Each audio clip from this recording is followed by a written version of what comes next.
یاد رکھیے دل انسانی جسم کا سب سے قیمتی حصہ ہے، اور اگر دل میں نور ہو تو انسان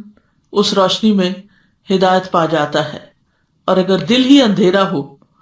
تو پھر انسان کے سامنے حق کی، خیر کی 100 باتیں بھی کی جائیں تو وہ اس کو سمجھ نہیں آتی۔ نعمان بن بشیر کہتے ہیں میں نے رسول اللہ صلی اللہ علیہ وسلم کو فرماتے ہوئے سنا، بے شک جسم میں ایک ٹکڑا ہے، جب اس کی اصلاح ہو جاتی ہے تو تمام جسم کی اصلاح ہو جاتی ہے، اور جب وہ خراب ہو جاتا ہے تو تمام جسم خراب ہو جاتا ہے۔ سنو، وہ دل ہے، اور ایمان کا مقام بھی دل ہے، تقوی کا مقام بھی دل ہے، اچھائی اور برائی کی پہچان کا معاملہ بھی دل کے ساتھ ہے۔ اس لیے رسول اللہ صلی اللہ علیہ وسلم نے فرمایا جس کے دل میں رائی کے دانے برابر بھی ایمان ہوگا وہ آگ میں داخل نہیں ہوگا۔ یعنی اگر دل کے اندر ایمان ہے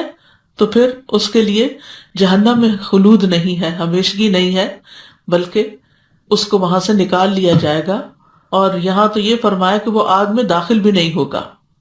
پھر اسی طرح ابو ہریرہ کہتے ہیں کہ رسول اللہ صلی اللہ علیہ وسلم نے اپنے سینے کی طرف اشارہ کرتے ہوئے فرمایا 3 بار تقوی یہاں ہے، تقوی یہاں ہے، تقوی یہاں ہے۔